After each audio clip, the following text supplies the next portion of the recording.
on me over pictures with Tinubu show lack of unity in Nigeria. Okonjo Iweala. The Director General of World Trade Organization, Okonjo Iweala, has called on Nigerians to relax and stay united, noting the attacks on her over her picture with President Tinubu were unnecessary. She noted that the controversy surrounding why her picture with President Tinubu was posted late on her Twitter account shows why or how polarized Nigerians are. Okonjo Iweala was reacting to comments on her social media about her pictures at the just concluded Paris Economic Summit, as well as her picture with President Tinubu. Some Nigerians called out the WTO leader for not posting a picture of President Bola Tinubu in the pictures of a meeting with some other nations' presidents on her Twitter handle on Friday. So she later posted her picture with Tinubu on Saturday morning.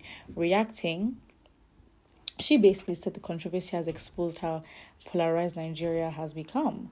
She tweeted, "Nigerians, please relax. Paris, interesting attacks from both sides. This shows the depth of polarization in our society. I post photos in order received by accompanying staff and colleagues. Reading more into it is unwarranted. Is it Nigerians? Please. She should just relax. Let's unite to build our country, not attack." The Paris summit, convened by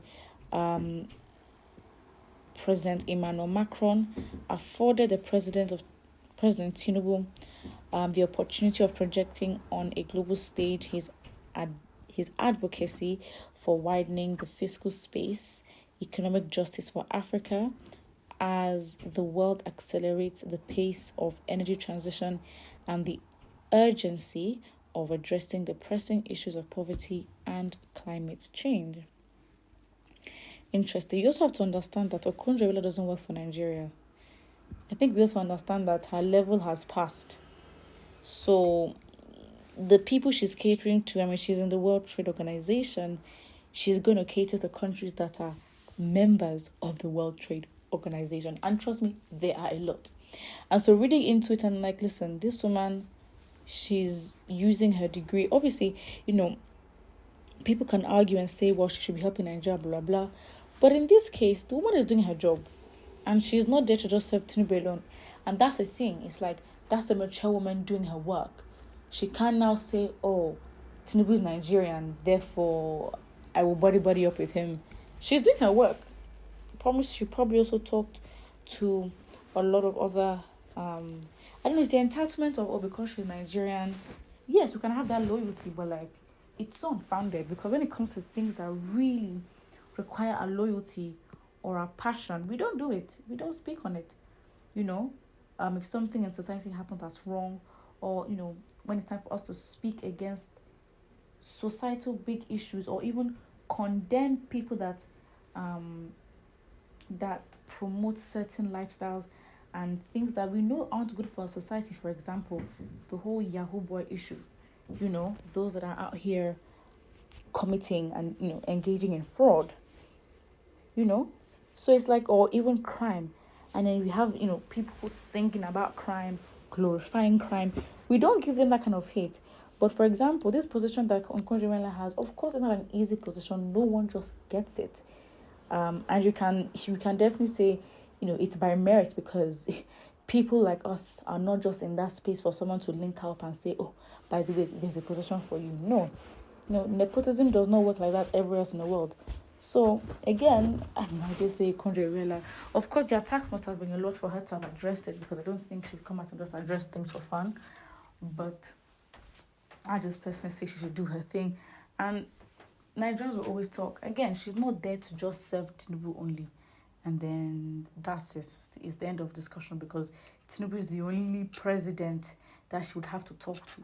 And it's like, as I said, her position is a neutral position. She doesn't work for a country. She works for an organization of different member countries. That's how it works. So all this pressure of, oh, you're not doing this, you're not doing that, it just doesn't. It honestly does not make sense. So yeah, I mean, it's not like, oh, how can you post this picture late? Are you serious? Ngozi Okonjo is a strong woman, and with her position in the world, she cannot make anyone an enemy. She's a world figure, so even if you do not agree with her snapping Tinubu, it doesn't change who she is. Exactly. The emergence of President Tinubu may not be what we voted for because a lot of us supported Mr. Peter Obi. But the thing is, whether she hoped for, she was not even a contender. She didn't have any power. She didn't have any sort of involvement in the election or a hand in sort of, influencing the results. It's none of her business. It's literally none of her business. But we make it our business to make it her business. And let her know, by the way, this is meant to be your business. And because he is your president or blah, blah, blah. At this point, can she even be a citizen of a country? Can she actively say, oh, because again, she can't.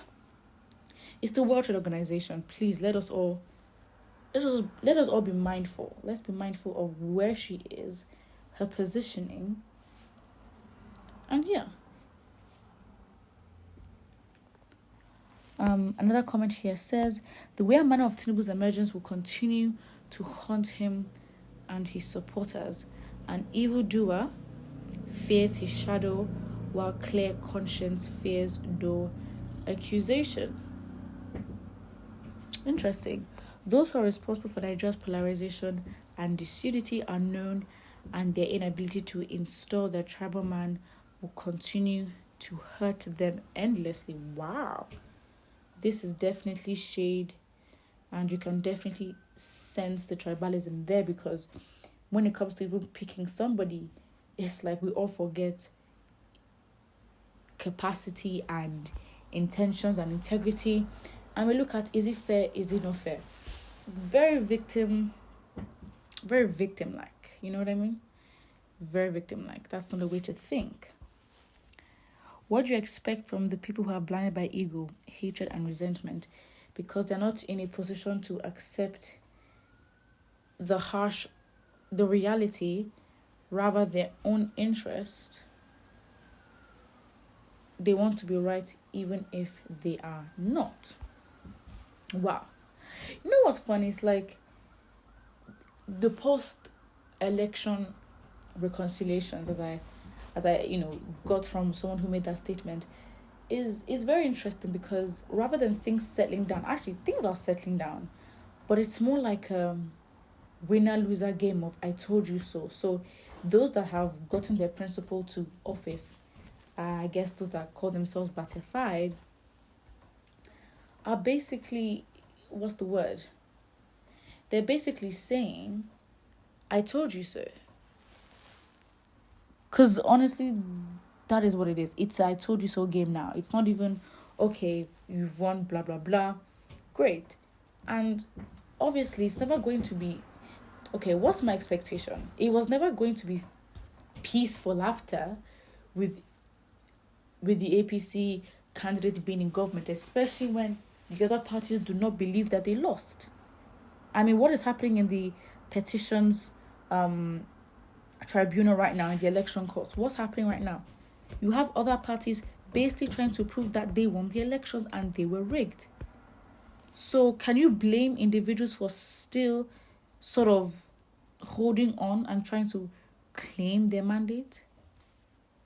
It's not their fault, and I don't think we are in any position to blame them. Put what you think, and don't forget to like and subscribe.